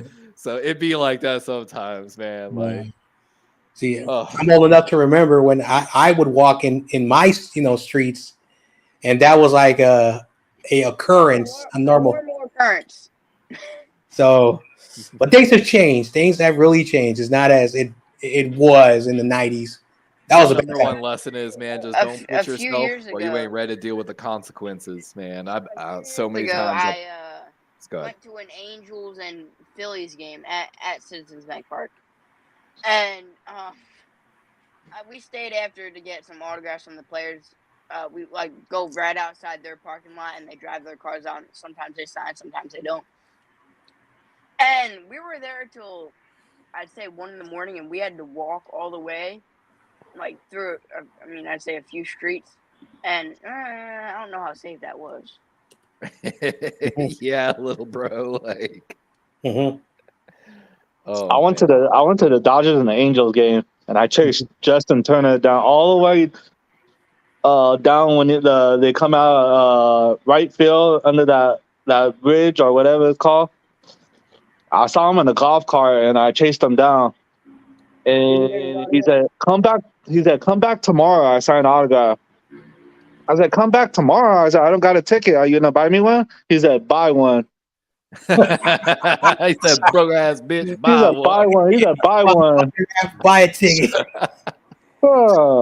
So McNider, if you can indulge me for a few seconds, because this is not a rated R story, but there's a bit of a rated R small part. So I told this to YTC and his friends. So for those who have seen my picture of me and Damon Bruce, and that area is called Crocker Amazon. Nearby the Cow Palace. Sunnydale, Lower Excelsior. And so I worked at the park there called Crocker Amazon for so many years. And, there are a lot of bad apples, and that's all I'm going to say. So I'm closing up. It's 8 o'clock because there's a lot of trees in that area. It looks like it's like midnight. Even with the lights, it looks like midnight, and there's a lot of fog, in the wintertime. Mm-hmm. And so I'm leaving, and the bus is going to arrive so late. So I start walking. And then I see a dude like covering his face, like he doesn't want to see me. And I'm like, all right, I gotta be really careful because it's where I live, especially at night. And then I was like, he kept walking in my direction. He kept walking in my direction. And so because I have a weird temperament where if I get pissed off, I turn around at the guy and say, "Yo, are you following me? Oh, I thought you were the dude who was selling the stuff." Wow, that fool was tripping. So that's even Are you selling or what? So yeah, that's not rated R, but that's the environment that I live. That's crazy. Steve-O's got an extra Environment that ticket there, David Corona, for the Saints preseason game. Ooh. I If you got wanna an go. extra ticket still, Corona, if you want to go. Hey, you picking me up? I'm down. The Ravens play actually at Tampa this year, which is like 2 or 3 hours. I from thank you anyway, Monday Night Steve-O. Football. Mhm. My girlfriend's talking about buying me tickets. You gonna go to that game, Levi? I might actually. Like I've got it scheduled right now. I gotta say, I can't go to any football games in my area because of my area. My fans are crazy. Of course. Philadelphia fans are No. hard, man. Like Tampa Not should be just a that, fun this inner atmosphere. city, But it looks like I'm gonna be honest as a Ravens Especially- fan, and this I keep it real. That game does not deserve Monday night slot. 100%. Damn. It doesn't deserve Monday night slot. I don't care what anyone says. Was in the playoffs last year. But I'm excited. I think this is the most like prime What do you time think? games we've ever What do you had. think Daniel Henry's gonna do with the Ravens? I'm really excited. Derek showed more pass catching last year than he has in previous seasons. He still looks good. His speed surprised a few guys at camp. Our offensive line got a lot younger and potentially a lot bigger. Like case in point, like I said, the right tackle Daniel Falele playing right guard at 6'8", or I'm sorry, 6'8", 380. So I can you imagine a especially can't go to 380-pound guard that has pretty good footwork, but not good enough to play tackle? So they move him inside, and he's pulling with 6'3", 250 Derrick Henry behind him. It could be lethal, but we'll find out. There's no it could be guarantee. the bus. It could be Yeah. the bus 2.0. So Darwin, Levi, Yes. do you see Derrick Henry doing that old special teams play that he used to do for the Titans where he lines up and he throws the pass into the end zone for a touchdown? Probably not because it's a Because- new system. I mean, it was Yeah. such a big deal in that playoff game where Lamar Jackson caught his own pass, but Oh, I literally watched that clip earlier today. if you actually have Derrick Henry do that, like that might actually break the internet because I think they Henry might to do. I think they Lamar might would do be, that. like, huge, especially I because think- John I Harbaugh think was they'll a be special allowed teams that. coach. I don't know I if think they'll they be might do allowed that. to pass, but with the new rules. But I'm excited because no team right now, in my opinion, is going to show on special teams what they really have planned. They're feeling it out a little bit, but the competitive advantage of a complete new rule change and having no tape on what you're going to do is so significant. And I've talked a little bit about this in chats. If I was a special teams coach, my only goal and priority this season is to force the other team to use a timeout on a kickoff. If I can do that, GOAT status as a special teams coordinator. Because so traditionally, your special teams outside gunner positions are like safeties, corners, wide receivers. Inside, maybe you have some middle linebackers and tight ends. So I've talked about this. What if on kickoff, last second, I run out every single interior? Because again, this used to be a thing in the old NFL. Y'all know this. We used to have wedge busters. You might actually take the extra offensive tackle, line him up on the most interior position on the kickoff, and his only job is to go down there and bust the wedge so other people can get through. We might see a little bit more of that. This is essentially a designed run play at that distance. So if I trot out all my extra offensive linemen and Derrick Henry on the kickoff, and you've got your 170, 190-pound corners, and I've got, again, at that distance, I can pull a lineman. Like, that's my goal, is to create chaos on the kickoff and force someone to use a timeout. Because in case in that point, all we saw in the Ravens kickoff, I retweeted one of them. The Ravens opened a huge hole, and if they had had a better returner a little faster, we'd have had a kickoff touchdown. And a lot of people are saying the new kickoffs are going to decide so many games this year. Yeah, and I want to point this out. I did not watch the entire 49ers game. I can't stomach preseason. I've done It's it. pretty bad now. It's pretty bad.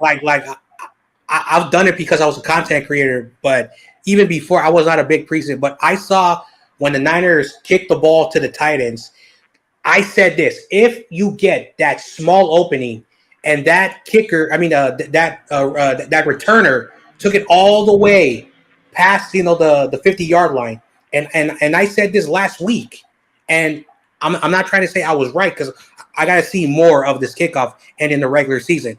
We're gonna see either the returners get the ball at the 5-yard line and run and get knocked square We sense. saw some big hits, honestly. Yeah, right there, and they'll still get the ball at 25-yard line. So it's kind of dumb because they have to drop in that drop zone.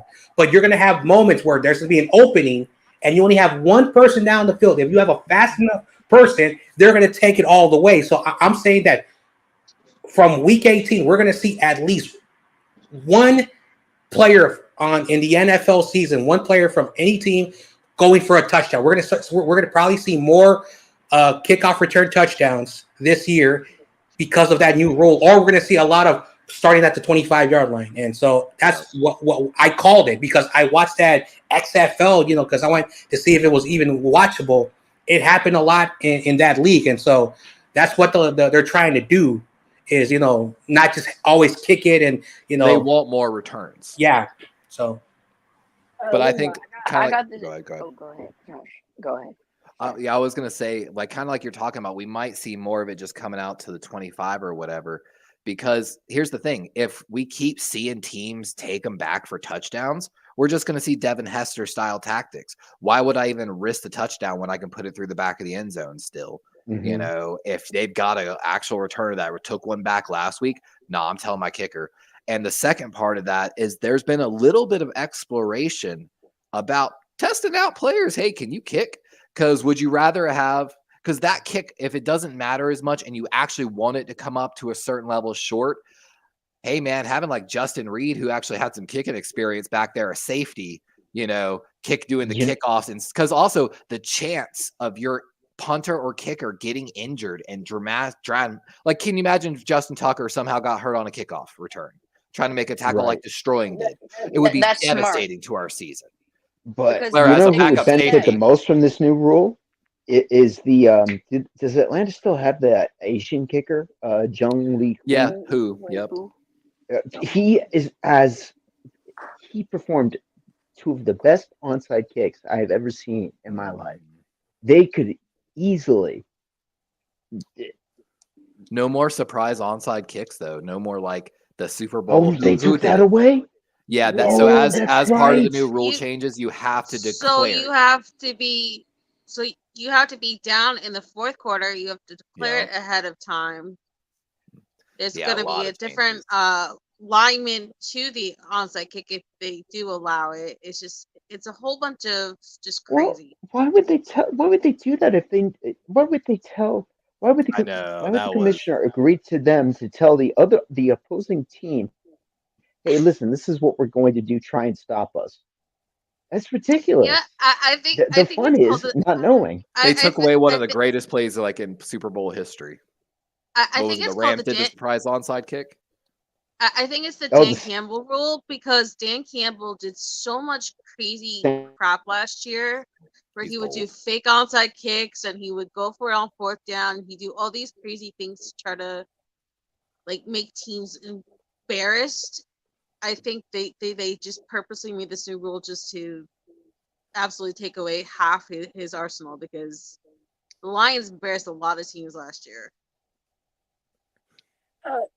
Yeah, but they should have lost. They should have won against the Cowboys. The Cowboys, the ref screwed over the Lions because it was Jimmy Johnson. Let's be honest. I'm not disagreeing with you because you could clearly see on the mega replays that both offensive linemen reported, and then they try to plan it off where only the one that didn't get the ball got reported, but it's crazy. The Ravens got screwed over a few times. Like they showed on our replays where like they showed our guy coming up, making the signal, showing the ref literally looking at him, making eye contact, acknowledging him. And then they threw the flag as soon as we made our play. Like it was absolutely, I've never seen John Harbaugh so absolutely fired up, like veins exploding in the neck. No, you know what the funniest one was last year? It's going to stay like this until we do something about it. Do you know, guys, why we have such a problem with the refs? I think it's because of the money, to be honest, and I think Goodell likes it that way. It's all If the refs are accountable to outside forces that Goodell can't control, then he can't. They lost in court. I think he's a politician. He's a politician, like you said. Here's what happened. It's why every reffing is it's why MLB has the same problem. It's why the NFL Oh my has the same gosh! problem. Don't get me started with Between MLB 18 umpires. and 65, it is technically illegal according to federal code to be discriminated upon based upon your age. After the age of 65, you can file that lawsuit. So there was an incident in Hernandez. MLB where they tried to fire the guy. He claimed using the union of the refs, which you know how union representation is. They got some good I'm lawyers. assuming that guy you're talking about is Angel Hernandez. It's not, sadly. It's someone else that I set a know. precedent way before him. It's why we had this serious issue. Yes. So basically, he won that lawsuit that they discriminated upon him based upon his age, and it set a precedent that allowed them to set so many rules and hurdles that it's almost impossible to be a ref and be young. Yeah. And it's why we can't fire any of them. I'm so glad you brought that up. I try to avoid controversial stuff, but I'm glad you brought this up. There are like, if you go outside of sports, like Roger Goodell is not like the end all be all. He still has to answer if laws are being broken. He does have to answer. Okay, and so the NFL referees do have unions. Just like the players. Like the NFL union is a joke, but that's for a different conversation. But if you gave the players, like the NFL players, like workers unions, like people, like the normal person, the NFL is kind of screwed because you don't want to piss them off. And so if he got fired, he said, you're discriminating because of age or any type of thing. Unions know how to exploit that. So if you're a company, you're like, crap, we don't want this back blow. So if that is the case, then you can see why the NFL allows bad refs to get away with it, because again, the protection. So if say I'm a $1 billion company and I have a conglomerate of like the NFL, I'm a powerful person. I can stomp on anyone, but you do not want to piss. Okay, that's why there's still laws in this country, and so they have to play. Like Roger Goodell, he has to be diplomatic. The owners have to be diplomatic. They keep giving him an extension because he takes all the heat. Everything is actually the owners. Yeah. Everything goes through the owners. He's just the front man, and he takes all the heat for everything, and that's why they actually like him behind closed doors. I know, and he knows how to, like, when they ask him tough questions, Encourages them to boo. I know he teaches them how to deflect. He knows how to, like, when they were asking him, controversial stuff, he knows how to play it off. Like during the concussion, he knew how to play it off. He's like, we care about these players. Tied to what you're saying, but at the same time, he says it's still a violent game. We cannot stop it, unless we go flag football, which you're throwing penalties. You know what you're doing. That's why people don't like the refs. You know what you're doing. You're not trying to get the players hurt too much. So what I noticed is that his career hasn't gone anywhere but down since he made that movie Concussion.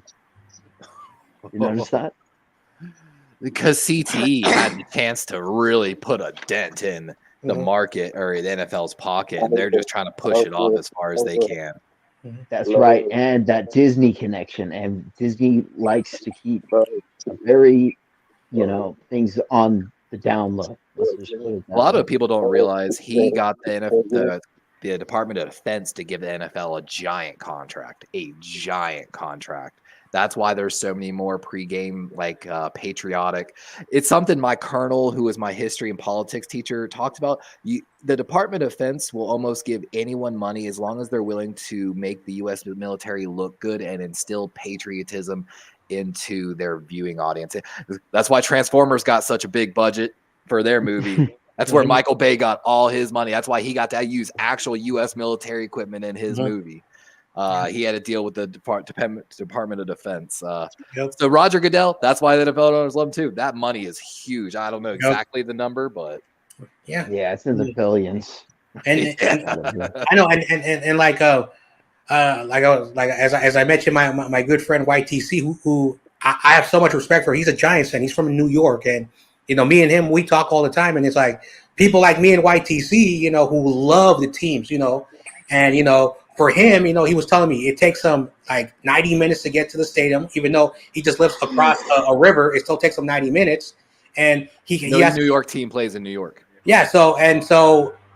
Like, and he went to a double header for baseball a few days ago, and he was telling me, man, like they're just pushing me out, like they're pushing me, the guy who buys their merchandise, because I cannot afford tickets no more. The same thing with me. And again, I don't want to bring this up because a lot of people already have told me to shut up about it. But Levi Stadium is located near Silicon Valley. That's where the money is. Candlestick Park, blue collar, African-American neighborhood, blue collar. It's a good working class neighborhood. No, it's not an area where you want to show, ESPN and all the, the ins and outs. So it makes a lot of sense. So yeah, they sold out for the money. Every owner, they sold out for money. They're putting games on Netflix. Now they want you to buy Netflix to watch their games. So I'm not doing that. Hallelujah, the NFL lost that lawsuit about monopolizing and like not offering team-specific packages also. That was a huge win for consumers. It was a huge deal last year because remember, what was it? All the way up to almost game day, Missouri and Florida had a suit just to have the Dolphins Kansas City games streamed in their own areas because they were trying to make everyone pay for that. And legally, you're still supposed to show every game that is in a specific area on antenna-like station, and it was crazy that they tried to screw them over, even almost to game day, because and then they were trying to limit it by saying that they were only going to do it in like Kansas City, or they were only going to do it in Kansas, or they were only going to do it in Missouri, and it was just like. That whole entire city is in between two states, and they were trying to even when they were fighting it, trying to contain it to one state that would get free access to that game, and just I think it's only going to get worse the more that they keep selling out to different streaming services. We're basically watching what happened to cable. Cable started packaging stuff together, giving us less access to stuff, making us pay extra, on top of our original stuff to access other content. And it's what's happening now. It's all consolidating. It's becoming harder to view. Every game's on a different network. I got to have Peacock for NBC. I got to have ESPN Plus for a game. I got to have YouTube for a game. I got to have Amazon Prime for a game, like NFL Plus. And what drives me nuts is like last year, I was paying for Peacock to watch that game. I was paying for NFL Plus to watch the games. And my game was still 2 minutes almost behind like actual cable and everything else. Like, it was just so ridiculous. Like, my games were behind the ESPN Gamecast even. I'm seriously thinking of going back to cable entirely. There was a lot of people in my area who bought the Peacock thing just for the experience of seeing the Chiefs Dolphins game, and they said that it was so bad that it actually made them miss CBS and Fox's who used to. I don't know what your cable providers are around you, but mine is Optimum. And Optimum has this thing, especially at MetLife, where they constantly break up the feed. They have the broken audio. You get the lines across the screen, or you get that rainbow effect. God. They said Peacock was so bad last year. They actually had an influx of people suing them because they said it was unwatchable. Like they couldn't even watch it at bars. Like professional streamers couldn't even get the game to work. Like it's really sad.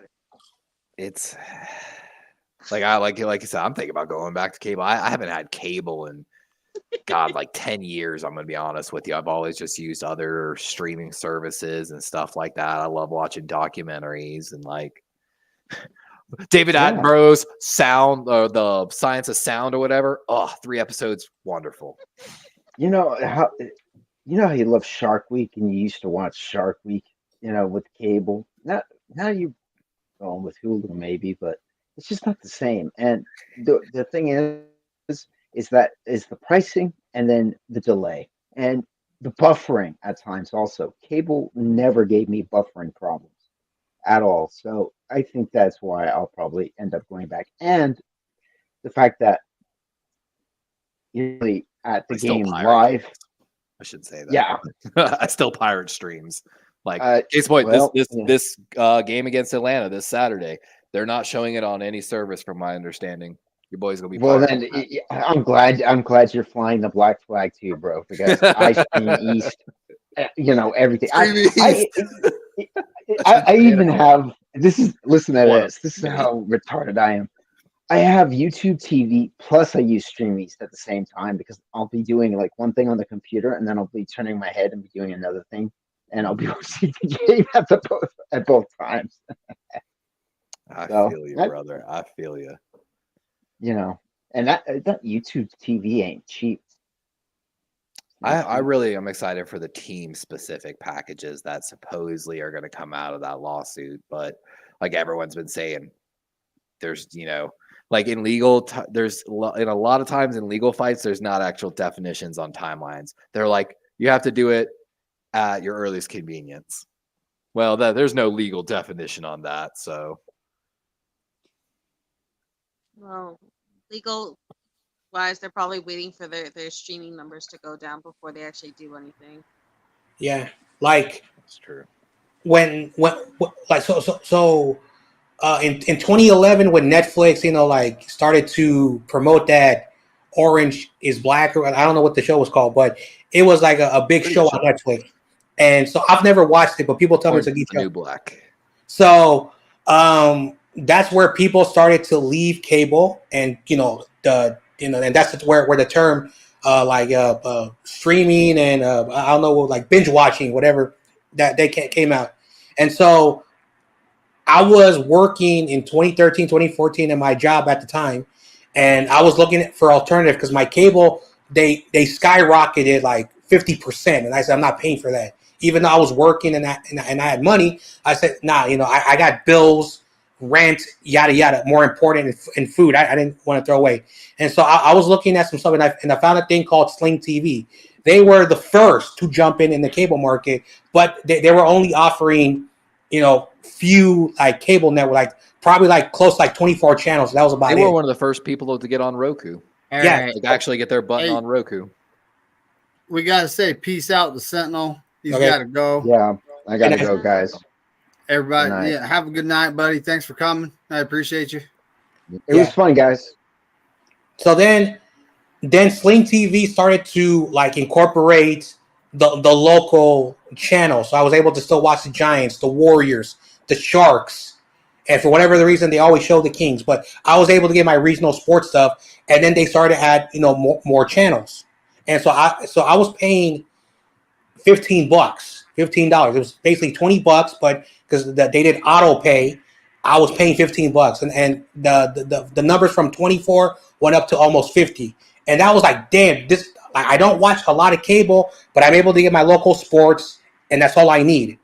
Then they started to put more stuff, more content. The price started to go up, and then other companies started to jump in: YouTube TV, Hulu, DirecTV, yada yada, all those other. They started to jump in. But Sling was the cheapest. And so I've been a Sling member for a long time. And in 2018, they locked me in. It would never go over $30, and I can get my boxing and my premier channels, NFL Network, all that stuff. And so I was having fun. But then everything started to go up. And so now you're seeing what's going on. Even the streaming stuff that people were trying to save money on is now starting to balloon. And then I lost a lot of channels as well. And so now you're seeing all these competitors, and now you're seeing the broadcast networks creating their own stuff. And cable, what it did was it consolidated all the networks in a fixed price. And so what streaming did, there's going to be an app that's like cable where you can download on your phone. That will be the new cable, where they'll give you your channel lineups, all your stuff for a fraction of the price. And because that's been going on, Amazon Fire Stick. So if you think that even in less than a decade that these things were supposed to save people money, now they're the cable people are now, let's go back to cable. Like Sentinel said, there's going to be a new innovation for people to slowly go back to cable, but it's not going to be the cable where you need a TV box. It's going to be streaming. That's Elon Musk to satellite. yeah. Anyway, that's what I want to say. But I've been wanting to ask Levi this for like maybe 10 minutes or so. I was about to say, I heard you earlier say you wanted to ask something. We were talking special teams earlier, and I had this question. I got criticized by my fan base because I said that Britton Covey is one of the best return men in the NFL with Who is? the I'm sorry. moves that he can do. Britton Covey. Okay. I don't know if I'm really familiar with him. Hold on. He's been the return man for us for like 3 years, 2 or 3 years. Spongy, are I you know. facing Keyshawn Nixon week 1 against Green Bay, who's also one of the biggest defenders that doesn't really get talked about? Well, I think he's the best one, maybe. Maybe, another good one, Kavontae Turpin, Cowboys. I know Turpin very well. But, Okay, a probably in lot his of these third guys season. coming from the XFL too, they're going to be really good with the Mhm. returns as well because they're used to it. You got to think like that. Teams are bringing some of those guys in. Maybe they're going to run the, kickoffs. I mean, that wouldn't be a terrible idea. We brought in Hakeem Butler. I don't think he's going to be used for that, but, he's a prime example. I know the Steelers were one of the first ones to sign someone after the kickoff rule. They brought in Cordell Patterson. The Ravens brought in a guy that I didn't think they should have brought in, and it's kind of starting to look that way. Deontay Hardy from the Buffalo Bills. I liked, I forget what his original last name was, but he was really good before he changed his last name. I'm not sure. Respectfully, I know the reason why he changed his name, but respectfully, he was better. Are you The talking Ravens about just made a change. Robbie Anderson? No. No. Well, he God, chose I can't believe y'all brought him maybe and then your changed room. his name to Robbie Chosen, so The that's Chosen the Anderson. first name that came to mind. CTE 3.0. Add him to the Antonio Brown list. Yeah, he's gonna join Le'Veon Bell and Antonio Brown's podcast. You guys hear that? Oh my God! Did you see them asking each other? Do you think you have CTE? Oh my God, yeah. Nah, bro. I don't have CTE. Do you think? They both have CTE. Have you seen what Antonio Brown has been posting lately? I understand he does it all the time, but I find it so funny. I haven't seen. When he puts hashtag CTESPN. Does he really? No, just look at his account. You'll see. You got to scroll for at least a whole year, and you'll see a whole bunch. That would be. You could probably almost make a whole show just dedicated like him, Le'Veon. Just follow all their tweets and just be like, "So guys, what are y'all thinking here?" Like CTE with me. Oh God.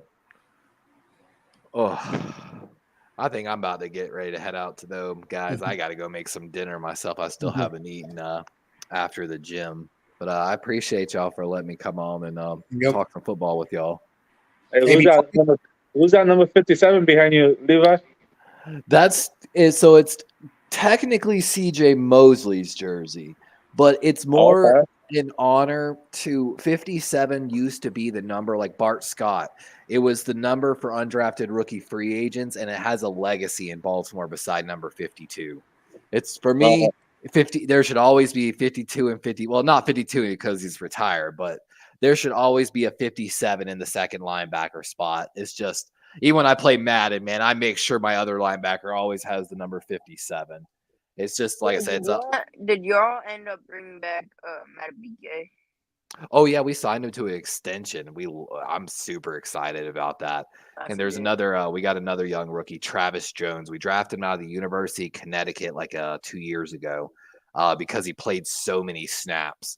And just like Beak took a couple years, Travis is pushing around people. Let's just say this. Nobody has gotten the better of Andrew Voorhees, the guy that put up 38 bench reps at camp, other than Travis Jones. And Travis is just bull rushing him straight backwards in camp. He could be in for. Go ahead. I just wanted to say, Corona, it's really, really good to see you right now. I gotta go, but it was fun talking to all you, but it was really nice to see Corona live tonight. So Yeah, thank you. Sweet dreams, everybody. So- Good luck. All right, David, you have a good night, buddy. You get better. Yep. All right. Feel better, bro. Yeah. Yep. I need to go late now. Yeah. Good night, buddy. All right, man. You guys have a good night. Thank you for having me. See you guys. I'll talk to you guys soon. All right. Oh, All right, bye. Melissa bounce? Hold on. We got Check out. CarCast. How much longer you going, Dave? McNina? Oh, I thought you had to bounce. Oh no, I was You just. needed to say bye to Izzy because she had to go, but that's fine. Yeah, but I'm getting Thanks for coming, Izzy. I thought you were leaving, Corona. Papa J, No, what's going on? I buddy? thought he was gonna end the stream. You know, I probably need to because I got to get up and go to work in the morning. I know it's getting late over here on the East Coast. Yeah, it's almost midnight where you're at. Yeah, but for I'm sure. gonna be. I don't know if how many are y'all gonna come, but Friday night, man, I'm gonna be doing that Jackbox game. It's gonna be the first time I do it on the channel. I got StreamYard ready for it. I bought like a 15 pack of Jackbox games. So gonna have like an open game night on Friday night for everyone. Of course, Oh, right on. come.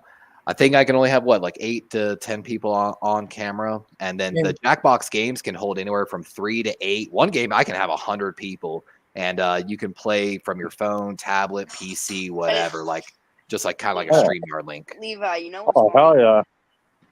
You know What's what's up? funny? So yesterday, when you sent that in the group chat, I saw the link and I saw what you said it was for, and I Yeah. saw you said 10 Eastern. So at 10 Eastern yesterday, I clicked the link, thinking it was yesterday. My bad. No, because and then today I was like, let me go read the rest of those messages. He said Friday night. Okay. Yeah. I figured it'd be good. You know, it's the weekend. It's Jackbox games are games like meant to like play with friends at parties and stuff. It's made to get a laugh out of you. It's made to be almost silly and fun.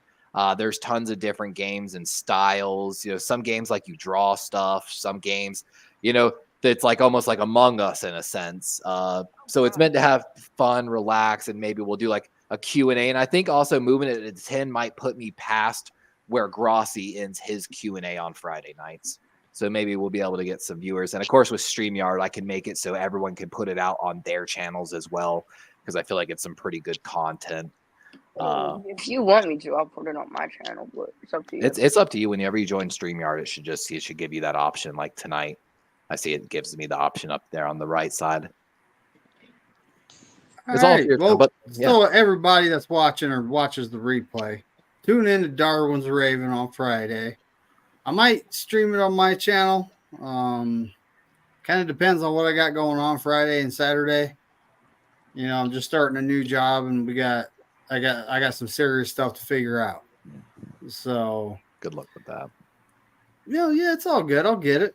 You know. So everybody, have a great night. Go Oh man, Birds. look at that. We got David B in the chat. What's up, buddy? It's Papa like Jay, always. thanks for coming. I appreciate you. It's like what Corey Davis says. Go Birds. Sorry, Levi. You good? You know, You good. F all 31 teams, and like what me and McNina and John Jay say, F those.